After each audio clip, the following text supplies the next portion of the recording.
Bismillahirrahmanirrahim. Assalamualaikum warahmatullahi wabarakatuh. Kaifa halukum? Insyaallah antum kullukum bil khair. Pada kesempatan kali ini kita akan melanjutkan pelajaran yang sebelumnya. Kemarin kita telah membahas terkait dengan fi'il mudhari'. Maka pada kesempatan kali ini kita akan membahas yaitu fi'il amr, ya. Kemarin pada pertemuan awal kita telah menjelaskan bahwasanya fi'il kalau dibagi berdasarkan waktunya dapat dibagi menjadi 3 macam. Pertama adalah fi'il madhi atau kata kerja berkala lampau, kemudian fi'il mudhari kata kerja berkala hadir, dan fi'il amr atau kata kerja perintah. Maka pada hari ini, ya pada kesempatan kali ini kita akan berfokus pada bagaimana kita menerapkan atau menggunakan fi'il amr baik dalam percakapan, kalimat, maupun bagaimana membentuk fi'il amr berdasarkan kategori dhamirnya atau kata ganti orangnya. Oke, kita akan langsung masuk ke dalam materi. Kemarin di awal juga kita telah membahas ya pembagian fi'il berdasarkan wazan atau timbangan. Berdasarkan wazan atau timbangannya itu dapat dibagi menjadi 6 pola ya, atau 6 pola irama. Ya, 6 pola irama. Nah, sebenarnya fungsi dari mengetahui pola irama atau wazan timbangan tersebut adalah ketika kita akan membentuk fi'il amr atau kata kerja perintah. Mengapa? Karena pola irama ini nantinya akan menentukan bentuk dari fi'il amrnya. Oke, sebelum masuk ke dalam pembahasan tersebut, saya akan kembali mengulang sedikit tentang wazan timbangan atau yang kita kenal dengan pola irama. Ya, ada 6 pola irama ya yang terdapat dalam fi'il atau kata kerja. Pertama adalah pola irama i dan a. Ya, jadi ainul fi'ilnya atau huruf keduanya ini baik dalam fi'il madhi ataupun fi'il mudhari' ya, ainul fi'ilnya itu polanya adalah huruf harokat kasrah dan harokat fathah, atau dalam bahasa nahwunya ya itu timbangannya adalah fa'ila yaf'alu ya. Jadi fa'ila yaf'alu itu merupakan timbangan dari kata kerja fariha yafrahu, atau kalau dalam bahasa mudahnya iramanya adalah i dan a ya. I ini kan fa'ila kan harokatnya kasrah ya, i, kemudian yaf'alu harokatnya adalah ainul fi'ilnya adalah huruf atau harokat fathah. Jadi kasrah dan fathah, i dan a, atau fa'ila yaf'alu. Kemudian irama i dan i atau wazan timbangan fa'ila yaf'ilu. Jadi ainul fi'ilnya yang pertama adalah kasrah, kemudian ainul fi'ilnya pada fi'il mudhari'nya adalah harokat kasrah. Inti adalah i dan i ya. Kalau di atas adalah i dan a, kalau yang kedua adalah i dan i. Contohnya adalah hasiba yahsibu. Jadi hasiba yahsibu itu wazannya atau timbangannya adalah fa'ila yaf'ilu atau i dan i ya, harokat kasroh dan kasroh. Yang ketiga adalah ba'uda yab'udu ya, ba'uda yab'udu itu wazannya, timbangannya, acuannya, benchmarkingnya adalah irama u dan u atau fa'ula yaf'ulu ya. Ainul fi'ilnya pada fi'il madhinya adalah harokatnya dhammah, kemudian ainul fi'ilnya pada fi'il mudhari'nya harokatnya juga dhammah. Jadi u dan u, atau wazannya timbangannya fa'ula yaf'ulu ya. Selanjutnya adalah yang keempat ya, wazan timbangan fa'ala yaf'ulu, yaitu harokatnya fathah dan dhammah ya, fathah dan dhammah ya, fa'ala yaf'ulu, a dan u. Contohnya adalah kataba yaktubu. Jadi kataba yaktubu itu wazannya atau timbangannya adalah fa'ala yaf'ulu atau pola irama a dan u ya. Yang kelima adalah fataha yaftahu. Fataha yaftahu wazannya, timbangannya adalah fa'ala yaf'alu atau pola irama a dan a. Jadi antara yang pertama dan yang kedua sama-sama fathah ya. Fataha yaftahu.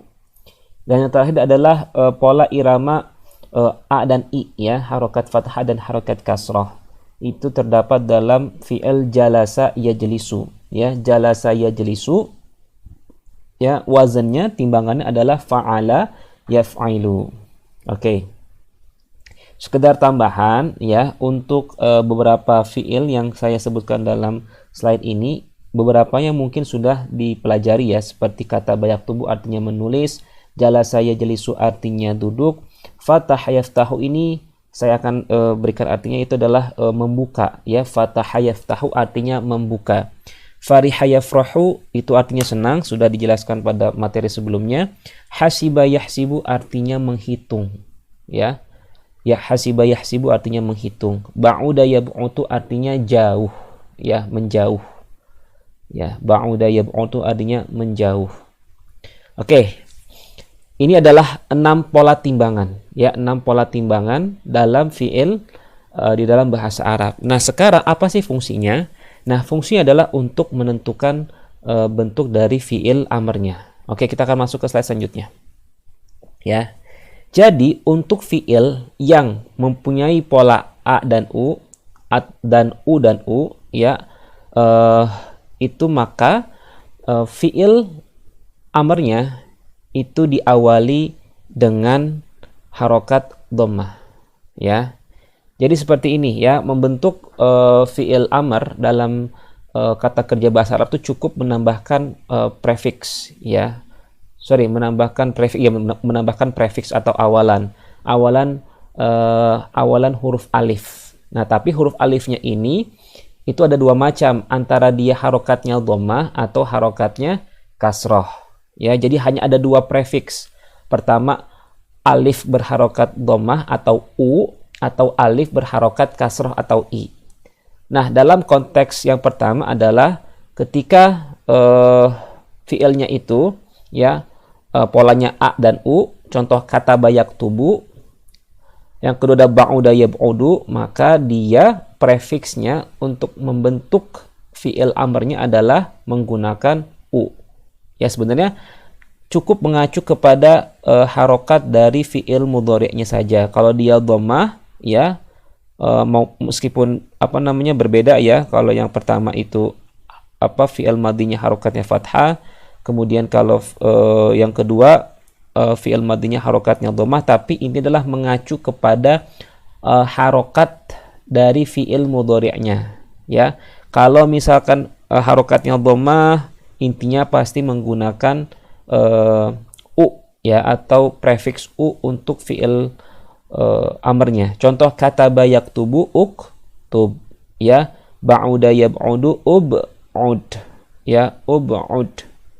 Ya, jadi kita fungsi mengetahui rimanya, mengetahui wazan atau timbangannya adalah untuk membentuk dari fi'il amrnya, ya. Kata bayak tubuh uktub ba'uda yab'udu ub'ud. Mengapa? Karena semuanya fi'il mudhari'nya itu dia berharokat dhammah, ya, ainul fi'ilnya. Oke, selanjutnya adalah kita masuk ke pola yang kedua, yaitu jadi tadi hanya ada dua macam, ya, prefiksnya u atau prefiksnya i. Nah, untuk selebihnya, ya, ketika fi'il mudhari'nya itu harokatnya fathah, contoh fathah yaftahu kan a, jalasa yajlisu i, ya, hasiba yahsibu i, fariha yafrahu o a, ya. Jadi ketika fi'il mudhari'nya itu harokatnya adalah a atau i, maka prefiks untuk fi'il amrnya adalah i. Contoh fathah yaftahu iftah, jalasa yajlisu ijlis, hasiba yahsabu ihsib, fariha yafrahu ifrah, ya. Jadi tambahan, ya, tadi kita di awal menambahkan prefiks fathah, ya, prefiks alif, ya, entah itu alifnya berharokat kasroh atau alifnya berharokat dhammah, ya. Nah, kemudian selain kita memberikan prefiks alif, kita juga menambahkan atau mensukunkan, ya, mensukunkan huruf akhir, ya, mensukunkan huruf akhir dari fiilnya. Contoh fataha yaftahu iftah, jalasa yajlisu ijlis, hasiba yahsibu ihsib, fariha yafrahu, ifrah. Ya, jadi hanya ada dua bentuk prefiks, kalau enggak u atau enggak i ya. Atau u contohnya uktub, kalau i itu seluruh fi'il yang fi'il mudhari'nya itu harokat ainul fi'ilnya atau huruf ainul fi'ilnya ya, itu kalau enggak fathah kasrah ya, jadi fathah yaftah iftah dan lain sebagainya ya. Oke. Nah, selain fi'il amr yang kita membentuk polanya tadi menggunakan prefiks alif, kemudian tadi yang menambahkan sukun, juga ada pola fi'il amr yang cuman menggunakan dua huruf atau hanya menggunakan dua huruf saja. Nah, ini tidak tidak perlu dipelajari secara lebih khusus ya. Yang penting dihafalkan saja ya beberapa polanya. Nah, pola umumnya adalah ya ketika sebuah fi'il berawalan huruf alif ya, maka diambil dua huruf terakhir saja untuk membentuk fi'il amrnya. Contoh ya, contohnya biar masuk, biar lebih langsung mengilustrasikan. Akala ya'kulu ya, kalau kita lihat di sini fi'il madinya ya itu berawalan huruf alif ya, a ya. Maka ketika dia dijadikan fi'il amr, kita cukup mengambil dua huruf terakhirnya saja dari fi'il mudhari'nya. Contoh akala ya'kulu, maka fi'il amr adalah kul. Ya, kenapa? Karena susah kalau kita ini dalam kaidah bahasa Arab ya, kalau kita ada dua alif, kemudian kita kan tadi fi'il amr itu kan prefiksnya adalah alif. Nah, ketika sudah diawali dengan huruf alif, maka akan menjadi sulit ketika dirubah menjadi fi'il amr kalau tetap mempertahankan alifnya. Jadi ukul itu nggak bisa, tidak enak didengar ya. Secara aja dalam bahasa Arab itu tidak bisa kalau ada dua alif yang bertemu secara langsung.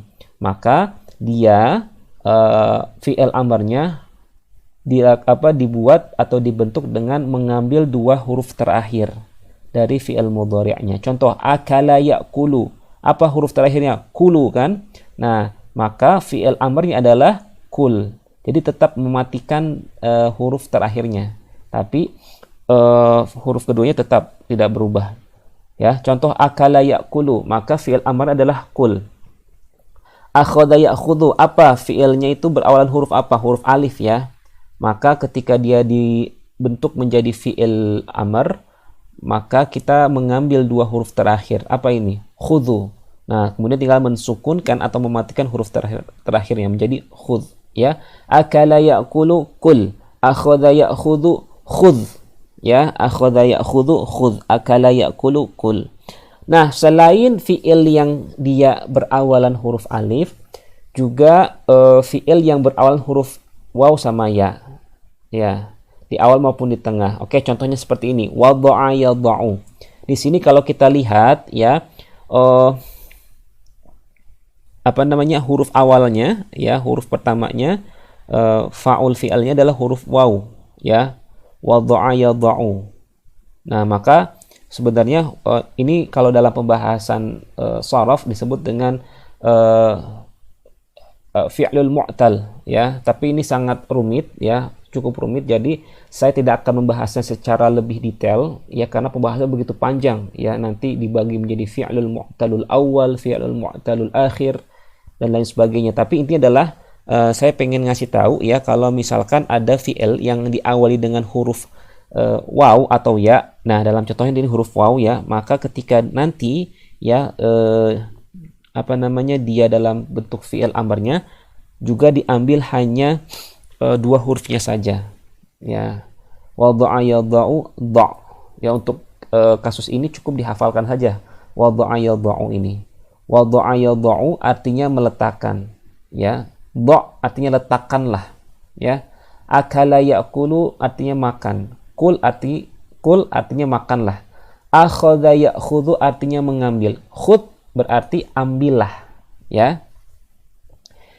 Oke, nah sekarang bagaimana kita merubah fi'il amr untuk setiap dhamir ya, untuk setiap kata ganti orangnya.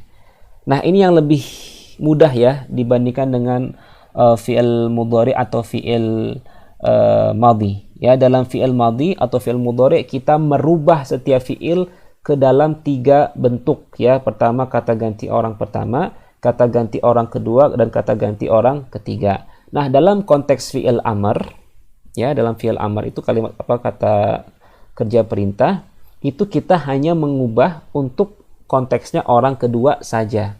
Kenapa? Karena kalimat perintah itu sudah pasti hanya ditujukan untuk lawan bicara atau orang kedua. Kita tidak mungkin menyuruh ya, tidak ada perintah ya yang dimaksudkan untuk orang pertama diri sendiri atau untuk orang ketiga ya. Jadi yang namanya kalimat perintah atau kata perintah itu selalu konteksnya adalah dari orang pertama untuk orang kedua.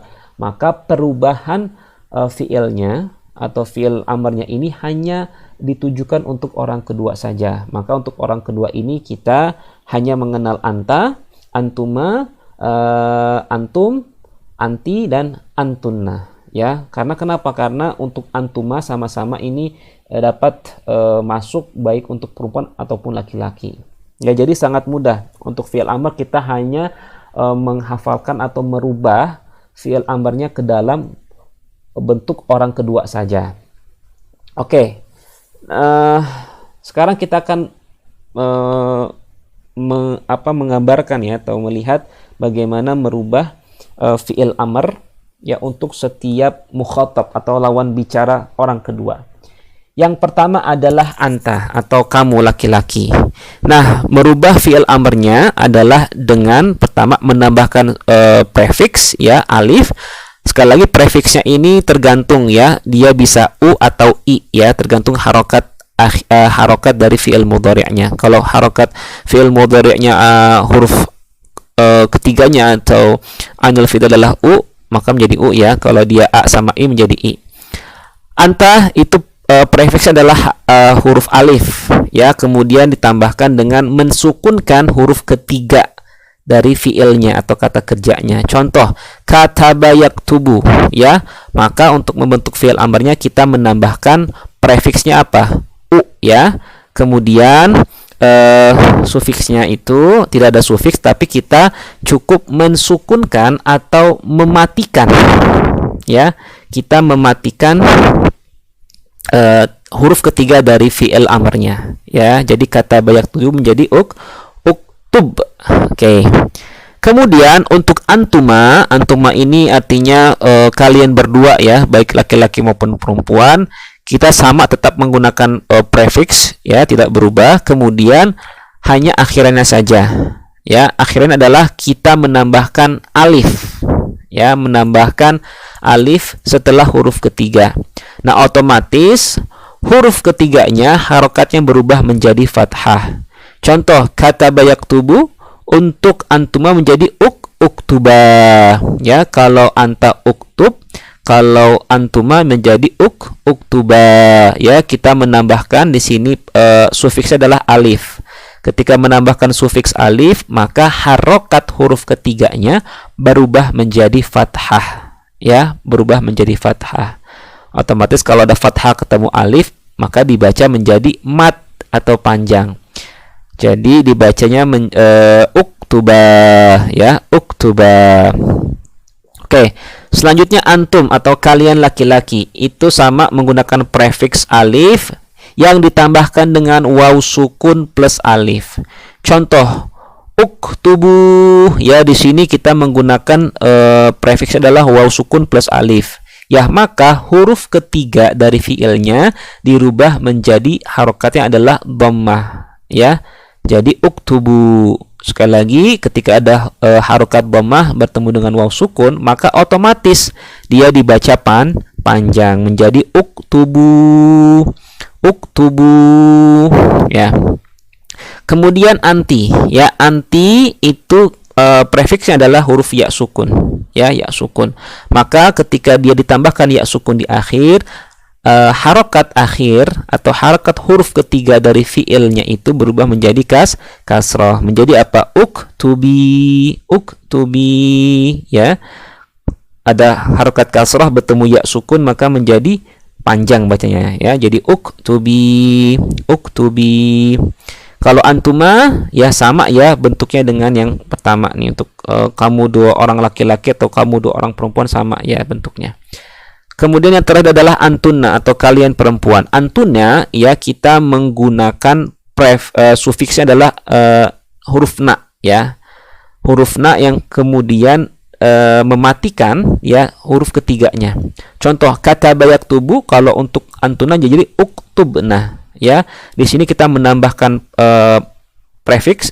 sufiks atau akhiran huruf na yang diawali dengan mematikan terlebih dahulu huruf ketiga dari fiilnya. Huruf ketiga dari fiilnya adalah huruf ba ya, sama seperti yang tadi di awal. Maka ketika dia dijadikan untuk kata perintah untuk antuna, maka kita tinggal menambahkan huruf nun saja menjadi uktubna ya. Ini polanya berlaku untuk semua. Contoh misalkan saya pakai kata jalasa yajlisu. Jalasa yajlisu, di situ harokat fi'il mudhari'nya apa? Kasrah ya, huruf ainul fi'ilnya kan jalasa yajli ya, yajlisu. Di situ adalah i.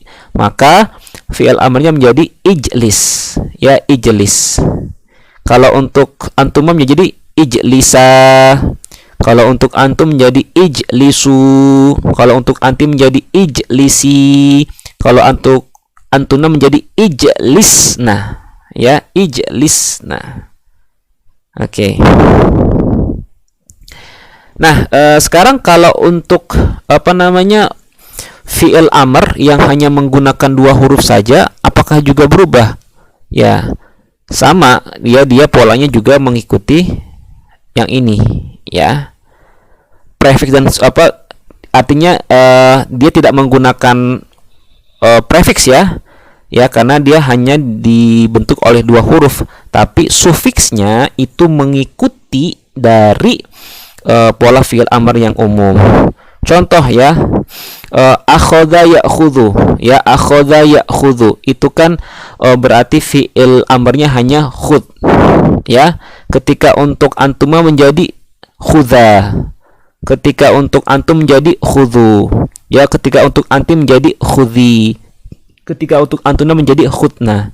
Jadi yang fi'il amr yang hanya berjumlah dua huruf saja itu pola perubahan untuk setiap dhamir atau kata ganti Allah tetap mengikuti pola yang ada, hanya dia tidak berbeda dalam penggunaan prefiksnya saja awalannya. Dia tidak menggunakan awalan ya, tidak menggunakan awalan ya, dia hanya mengikuti pola sufiksnya saja, akhirannya saja ya. Tapi kalau boleh dibilang untuk awal-awal ini saya tidak akan menggunakan terlalu banyak nih fi'il amr yang dua huruf ya. Kita akan lebih berfokus kepada fi'il amr yang tiga huruf ini ya. Oke ya. Sekarang bagaimana nih menggunakan di dalam kalimat ya? Sekali lagi ya, yang namanya objek di dalam sebuah kalimat verbal atau kalimat yang predikatnya adalah kata kerja ya dalam bahasa Arab itu, maka objek kalimatnya itu harus berharokat fathah ya, harokatnya fathah.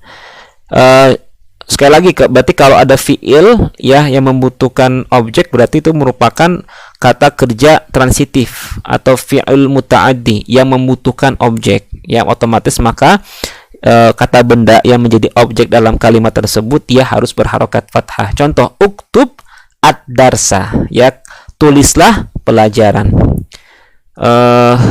Kemudian kalau misalkan kata kerjanya adalah kata kerja intransitif atau fi'il lazim ya tidak membutuhkan objek ya, ijlis ya, ijlis artinya duduklah ya.